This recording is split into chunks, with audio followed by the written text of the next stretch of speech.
7 লক্ষের বেশি ভোটে জিতেছে এবং আমার মনে হয় ও রেকর্ডের জন্য বাংলার মানুষকে আমাদের আরও কনগ্রাচুলেশন। এ থেকে দিল্লির শিক্ষা নেওয়া উচিত, রিগিং করে কিছু হয় না। মেজরিটির ওপর বেশি আমরা যদি প্রত্যেকটা অ্যাসেম্বলি কাউন্ট করি, ভোট কাউন্ট করি, আমাদের ভোটের সংখ্যা অনেক বেড়েছে। ইভেন যেখানে আমরা হেরেছিও কম, 5,000, 7,000, 10,000 জোর করে হারানো হয়েছে। অবজারভাররা যদি রাজনীতি করে সেখানে আই এম রিয়েলি সরি, আরও 3-4টে সিট আমাদের পাওয়ার কথা আছে। দরকার হলে কিছু সিটে রিকাউন্টিংও হবে। তমলুকে আপনারা দেখেছেন ওটা ইলেকশন নয়, যা করেছিল নন্দীগ্রামে আমার সময়, ওখানেও টোটালটা রিক করেছে। তাতেও যে ভোটে জিতেছে, রিকাউন্টিং হলে, ভিভিপ্যাট কাউন্টিং হলে প্রমাণ হয়ে যাবে ওটাতেও হেরেছে। 2, কন্টাই সিটে জেতবার পরেও observer is making some politics. BJP observer দেখে দেখে বাংলায় পাঠানো হয়েছে। আপনারা দেখেছেন, আমি নিজেও ভোট দেখতে গিয়ে দেখেছি, স্টেট পুলিশকে কোনো কাজেই লাগায়নি। টোটাল সেন্ট্রাল ফোর্স ইন্ডিয়ার যত সব এখানে পাঠিয়ে দিয়েছে। সবচেয়ে টর্চার, সবচেয়ে অ্যাট্রসিটিস বাংলার ওপরে হয়েছে। একদিকে সিবিআইয়ের অত্যাচার, একদিকে ইডির অত্যাচার, একদিকে ইনকাম ট্যাক্সের অত্যাচার, একদিকে বিজেপির হোম মিনিস্ট্রির অত্যাচার, একদিকে মিডিয়ার অত্যাচার। মিডিয়াটা তো আর মিডিয়া ছিল না, মোডিয়া হয়ে গেছিল। আশা করি এবার আপনারা বুঝবেন।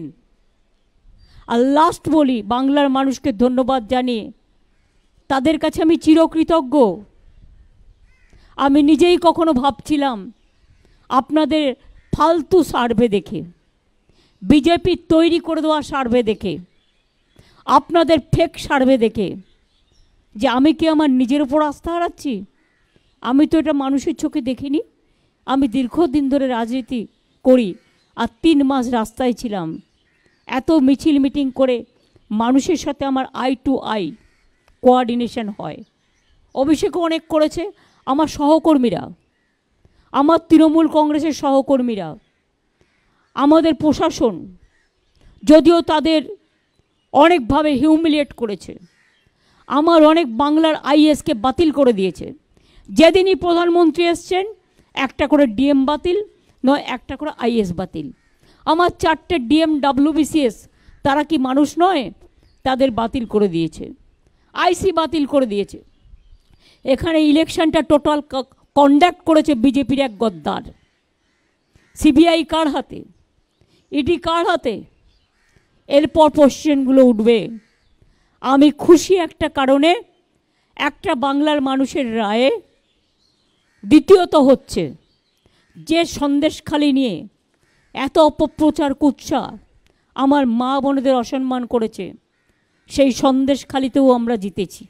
আমি খুশি মোদি যে সিঙ্গেল লার্জেস্ট মেজরিটি পায়নি, উনি ক্রেডিবিলিটি লস করেছেন।